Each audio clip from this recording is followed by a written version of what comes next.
I'm delighted to be here today in London to introduce my next expert, which is Dr. William Shaw.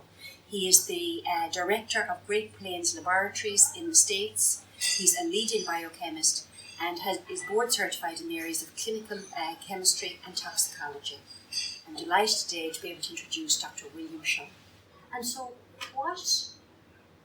what are you finding is causing the difficulties? What are you seeing, and what testing are you doing to find what's causing the challenges? Yeah, so we're using the most sensitive and most advanced medical technology to learn what are all the different molecules in the body that can affect behavior. And what we see is that when every molecule in the body has to be in an exact range for the body to function. So it's the Goldilocks story applied to science. Yes. So it can't be too hot, too cold. It has to be just right. And so that's what we're looking for. We're looking at the things that aren't just right, and virtually everything we look at, if it's not right, we can make it right. So we're not involved in some dismal science to say this is what is going to harm your child forever. We're looking at solutions, and for everything that we do, we attempt to find a solution. And 99.9% of the things we find, there is some solution. Oh yeah, and isn't that so promising? It's so reassuring for parents who are finding it hard to hold on to the hope that you're saying on the other end, from a biochemical point of view, where you're looking at the causes, looking at trying to get the pieces right, that there's so much hope there. Yes. Yeah. So that's the thing, and I remember starting at the Children's Hospital, and was where I first got interested in this about more than 25 years ago, and saw that that many of the standard things were done weren't really helpful to parents. They were more like cataloging the children rather than contributing to their to them getting better. And so it was a sense of frustration that I thought, with a bit of ego, that I can do better than this. Yes. I can do much better than this, and I have. I have many. Some of the most rewarding things are the comments that I've gotten from parents whose children have done very well after using our services. It's amazing. And when you talk about your services, what does your service involve? It's very simple. The parents get their physician to send in some blood, urine, stool, saliva, and then we test it. We find out what things are off, and then we send a very detailed report of all the possibilities that the abnormal results indicate, and they're able to get a consultation with the laboratory to find out what's going on. Okay. And it's interesting because I've seen some of those reports, because I have lots of parents who've been involved maybe with Dr. William McDonald or other integrative practitioners in Ireland who've sent off the samples to Great Plains Laboratories, got the results back, and I mean the information is so detailed. It's phenomenal. It's phenomenal, and so it's challenging, which is why we provide the consultations. And so I think that's one of the most important things that we do. The numbers themselves aren't nearly as important as giving the information of what needs to be done now. Yes. And we give the information to both the physician and the parents. Okay, great. And in terms of the tests that you do, because I know you mentioned there about a blood test, a stool sample, there may be hair sample. I know there's different tests that you do. Can you tell us a little bit about the tests? No, I know there's lots of them. Yeah. But is there kind of a main core 3 or 4 or 5? Or no. So there's the core one that would be a single test. The test in which the company was started called the organic acid test, which is like a profile of all the different biochemical systems in the body. And so it's like a snapshot in time of what is going on with that particular individual at a point in time, and if a person is very sick, you will find that there's a consistency. So if you tested a sample and today or tomorrow, the next day, it would be very likely that it would be the results would not be exactly alike, but they would be similar. Very similar. Okay. So that's one of your main tests. But as you say, you've got a lot of different tests. Yeah. Yes. And so really, it's about people going to they can look you up, find out more about Great Plains laboratories, and then contact a physician in their area to look at doing the testing. Yeah. From your point of view, what are the red flags the parents should be looking out for? So if their child is presenting with developmental challenges, maybe speech challenges, communication, interaction, motor, whatever it may be, or a combination of some of those, what would be the things, the indicators that they should be looking for to indicate that there may be a biomedical piece or biochemical that they should be looking into further? Yeah. So any of the standard milestones that a family physician or pediatrician may look at, if they're off, if their weight is too low, if their height is much smaller than normal, if they're very delayed in walking, and one of the biggest things is talking. So you do expect that by a certain age, there's been the development of speech, and even though there's a few exceptions, I think the one that's always brought up is Einstein not talking until he was 5 or 6. Yes, that the vast majority of children, if they don't meet that milestone, this is where the biggest mistake is, starting to look for a label. No, I know. And instead of doing that, the parent needs to find out. There's always a reason for that, and they need to start looking for them. And some of the most common things, I mentioned the organic acid test, which is a simple urine test. And then based on that test, there are many other more advanced tests that may be pointed to that the child needs based on that first test. Which Great Plains also has for the more advanced test. And another thing that's extremely important is the food the child's eating. So food allergy is our food sensitivity is an extremely common cause of problems with children. And some of the parental groups were responsible for finding that out. For a minute, the Feingold Association in the United States talked about food colors and food additives being a problem for children, and it's absolutely true. And it took probably 25 or 30 years before large studies, medical studies, confirmed what they had been saying for years. And so that's an extremely common thing, with some of the worst being the most common foods that kids eat: the milk, wheat, and eggs are some of the most common sensitivities.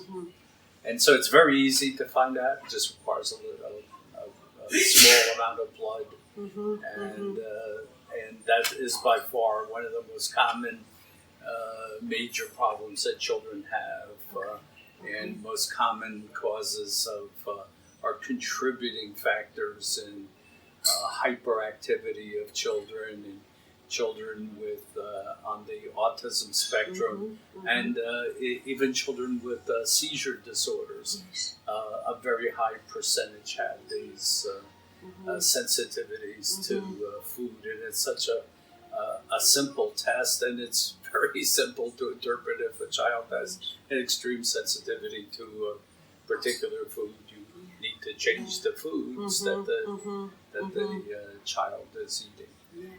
And so the idea is simple. The implementation does take some work. No, I know. But it's very useful. Other things to look at are picky eating. So picky eating is very common in different developmental disorders, and what I found the most common reason is a deficiency of zinc, and so that can be easily tested in the blood, and that children who only eat 1 or 2 or 3 foods and don't want anything else, many times have had the experience of talking to parents and recommending the zinc supplementation, and I see them in the future, and they say now the child eats everything that's put in front of them. Isn't that amazing? Yeah. So it's a very simple treatment, but can be so effective for so many different children. It's interesting because in my speech therapy clinic, that's exactly what I see, what you're describing, is that, children are coming in looking like they may be presenting with intolerances or allergies of some description. They'd be very pale, grey patches under the eyes, kind of foggy brain, kind of tuning in, tuning out, connecting 1 minute and then not connecting the next, and are very active or not active enough, so a whole combination. And then once you start to send off the samples to yourselves and to look in more detail at what's going on, and look at the diet. As you said, the diet is huge. And people talk a lot about, going for the gluten-free and casein-free diet. That it's maybe a good thing to do to try and develop that clean gut, because there's that whole kind of gut-brain connection, isn't it? That's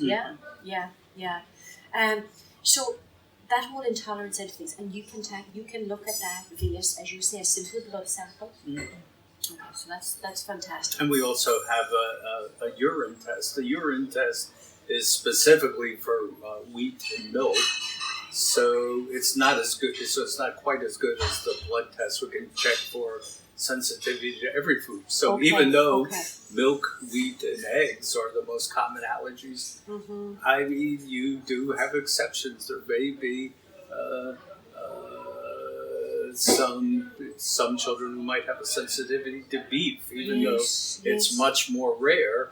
It could be in that person that's a major factor. So we've seen it from the disorders that are relatively mild up into children having the hallucinations also being triggered by just the main factor was being exposed to the foods that they had sensitivity to. Yeah, and as you say, it's just something so simple. Yes. But instead of looking for a label, which of course we're naturally drawn to do, because that's almost, I suppose, what the system is nearly telling us to do. You need to find a label for this. Yeah. Instead, as you say, you need to find the cause. Yeah. Once you find the cause, you're in a much better position to tackle and resolve what's happening for your child. Yeah, before there was time for diagnosis. Because I've seen so many parents where the child is 5 or 6 and they haven't done anything. All this time is because they're confused, because different experts say, oh no, this is hyperactivity, and the other one says, no, it's pervasive developmental disorder, or oh no, I think it's this, and it's such a waste of time. No, I know. Kind of getting stuck on the label or finding the label. Yeah. Whereas in reality, even if you find a label, it doesn't change anything. It doesn't change. It's not gonna. It's not not going to help anything. the child. No, it's not you've just got a label now. Yeah, you've got a label that, and you've wasted this early time. What I found is the earlier you can start on these treatments, the better. If you suspect there's some problems when the child is 1 year old, you can start this. Or even parents who say, I've had parents say the 6-month-old child, he's he's not making eye contact. Yes, We can find these abnormalities in the baby. So there's no, we can do these tests on a 1-day-old baby. Really?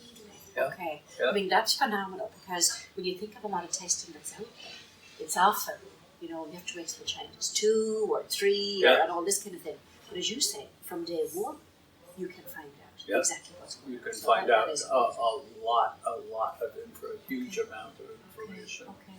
Yes. And tell me, I mean, I know you have helped thousands upon thousands of families, children and adults, achieve their potential. What are the results? What kind of results are you seeing? What do you see changes? What do you?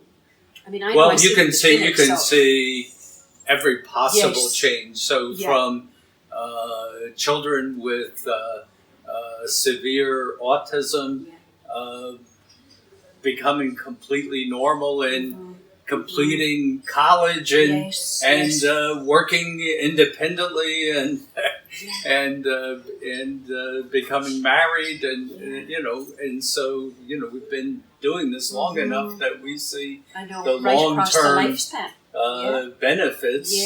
And these were children who were so severe that their neurologist had said you should have just put them in an institution and forgotten them. From that to being able to complete college independently. It is fantastic, isn't it? Yeah. Let me just see now. We're covering a lot. What do you do? What are the tests? Medical referral required. Is a medical referral required to contact yourselves? No. Okay. No, it's not, but it is recommended. Okay. Because once you get this testing, but we realize that in some areas of the world there may not be a good enough resource, or the local physician may be too busy to say, well, I don't want to learn this new stuff. Yes. And so in those cases we give the consultation and give suggestions on how they can do it, and if there is a need for medication, then we can refer them to other physicians, and if there's not someone in the area, some cases the parents may have to travel to a place where there is a physician that's knowledgeable about the treatments, and that happens. So early on,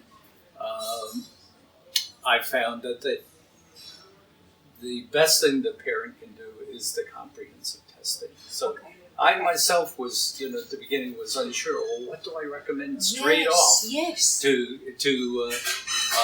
And so I had a family from Istanbul who contacted me. The father was a celebrity in Istanbul, and I told him that he could access this testing remotely using the delivery services. He didn't have to bring the child to Kansas, where our laboratory was located. He could just send. He said, "No, I want to come," and so he came with his wife and his child, who was around 3 or so at the time, and so that was the question he asked. Well, which ones? Well, I said, you may want to start with 1 or 2, and he became extremely angry. He said, I didn't come all the way from Istanbul and he opened our test catalog. He said, I want all the tests in the book.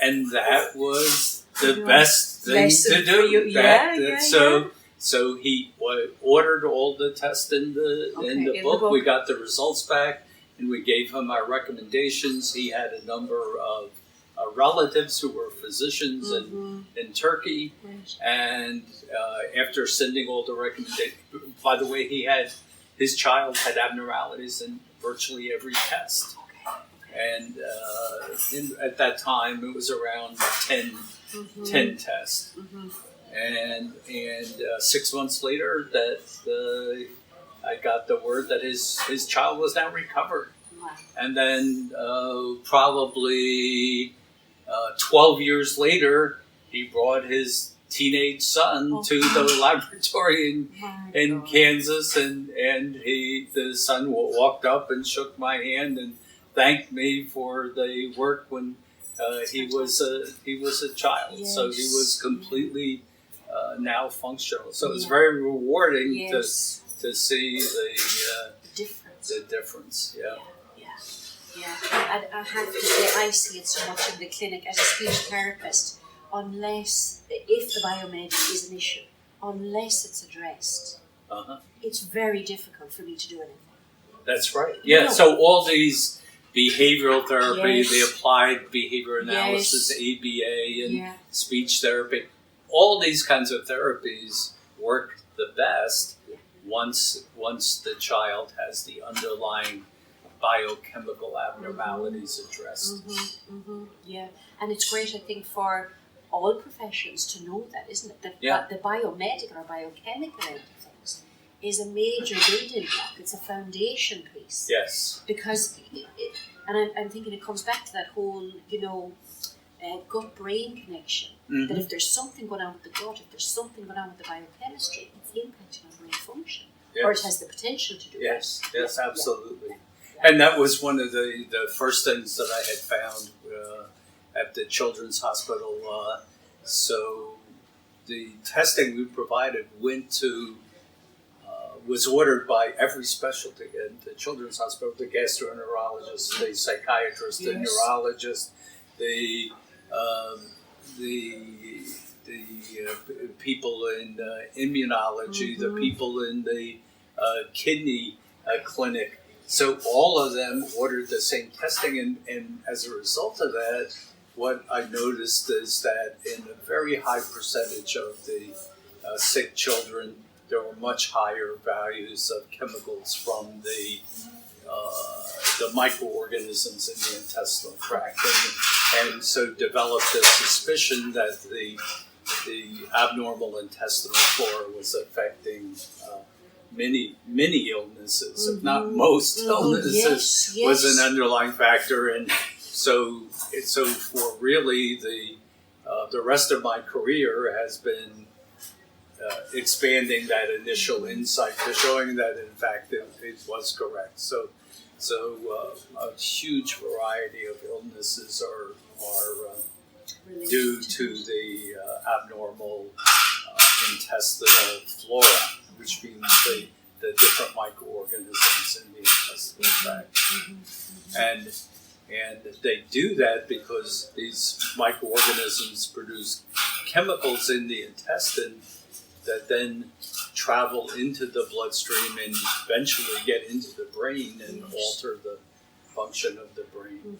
Because that was something I was amazed at, is that some of these chemicals have the potential to cross the blood-brain barrier. Yes. Okay. Yeah. Okay. I mean, that's quite frightening, really, isn't it? In it terms is. of what it can do, and then at the same time, I suppose in terms of reversing what these biochemical difficulties are causing, there's great potential there to reverse them. So one of the particular episodes that was